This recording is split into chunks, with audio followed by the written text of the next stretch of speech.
Hallo alle zusammen. Herzlich willkommen zu Deutsch Unterricht.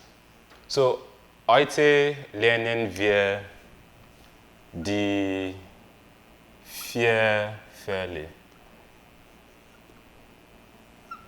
So here we have the 4 cases in German, the vier Fälle. And we're going to be looking at nominative, accusative, dative, and genitive. So firstly, we have the nominative. The nominative is the subject case, the subject. And then we have the accusative, which is the direct object. We also have the dative case, which we're going to be talking about today, which is the indirect object. And then we also have the genitive. Entschuldigung. And the genitive usually indicates possession. I'm still going to get to this. But before that, let's look at the accusative and the dative case. Now, the nominative, as we have here from our previous lessons, you notice that the nominative here is the subject of the sentence. So when I say subject of the sentence, I'm simply referring to the doer of the action in a sentence. So if I make a sentence like I said, Paul is playing football. Now, in that sentence, Paul is the doer of the action. As such, Paul is the nominative in that sentence. And then pointing out the accusative, accusative refers to the direct object of the sentence. So if I say, Paul is playing football, then obviously the football is receiving the direct action performed by the subject, which is the nominative case. As such, the football in the sentence is the direct object of the sentence. So here, I'm going to give you a sentence in German, and I have here, Ich esse den Apfel.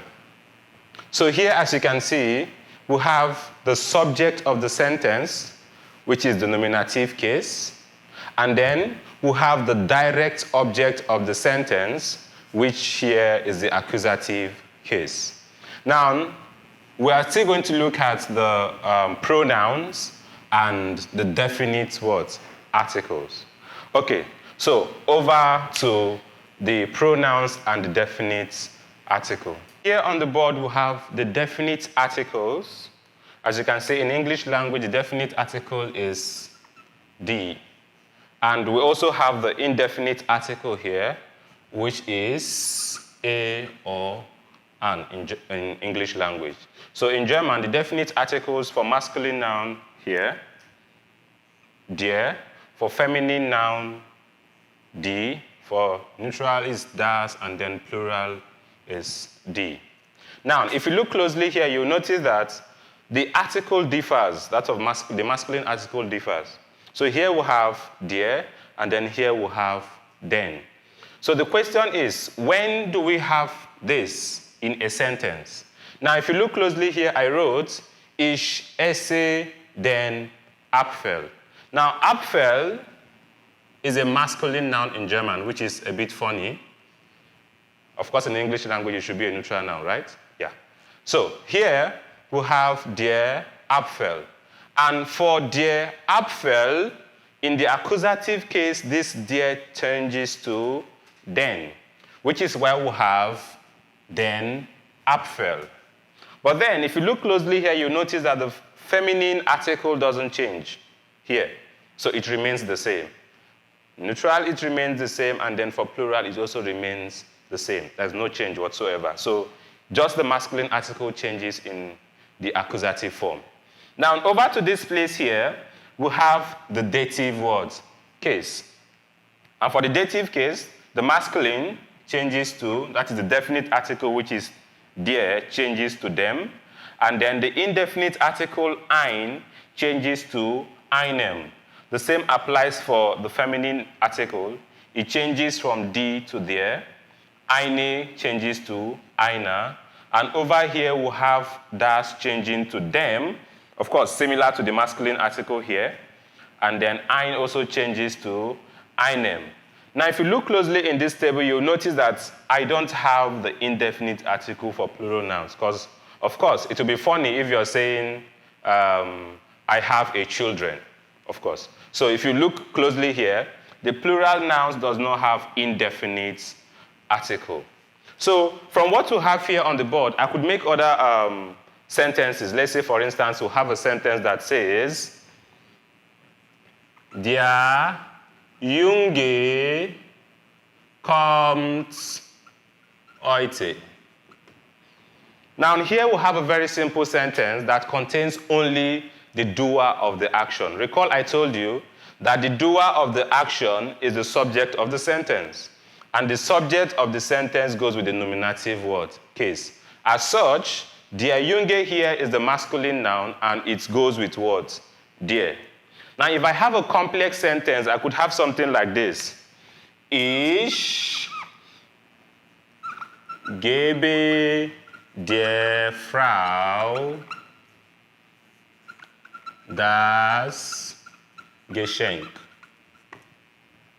Now, if you look closely here, I have the nominative case, the accusative case, and the dative case. Now, here I have Ich gebe der Frau das Geschenk. So let's look at this carefully. So here we have the nominative case. Of course, you already know the pronouns in German, ich, du, er, sie, es, down to sie. And then here we also have an article, but then the article we have here is a feminine article, and which is this, the dative case. So here we have the dative case. And then over here, Geschenk is gift in German. And of course, Geschenk goes with what? Das, neutral. As such, it remains what? The same. And this here is actually the accusative case. So if you look closely, we have the three cases represented here out of 4. We have the nominative case, subject of the sentence. I am giving the lady the gift. So here I have I, the doer of the action. Now the question is, what am I giving? I am giving the gift. So the gift obviously is what? The direct object in the sentence. Then the question now is to whom? So the lady is the indirect receiver of the action in the sentence. As such, it should be what? The dative case.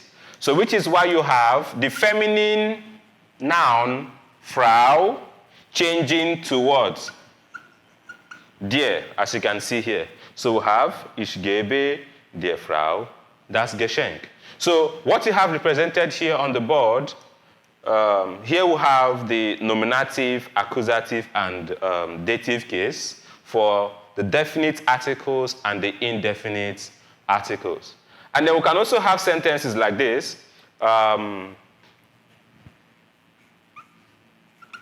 Das Kind spielt den Ball. Now, this simply means the child is playing the ball, or you can say the child plays the ball. Now, here we have das Kind. Das Kind is a neutral noun in German. Child is actually a neutral noun in German. As such, it goes with das. While ball here in German, which is a bit problematic when it comes to article identification, that is where most persons find it a bit difficult. Now, ball, as we all know in English language, should be a neutral noun, right? But then here, the ball we have here, it's a masculine noun in German. Now, I told you earlier on that the direct object of the sentence is accusative. As such, ball, which is masculine, will have to change to what? To den. So, I can no longer say, das Kind spielt der Ball, but das Kind spielt den Ball. I believe you're already familiar with your verb conjugation. So this is the verb conjugation for the singular noun, das Kind. Okay, so that will be all for today.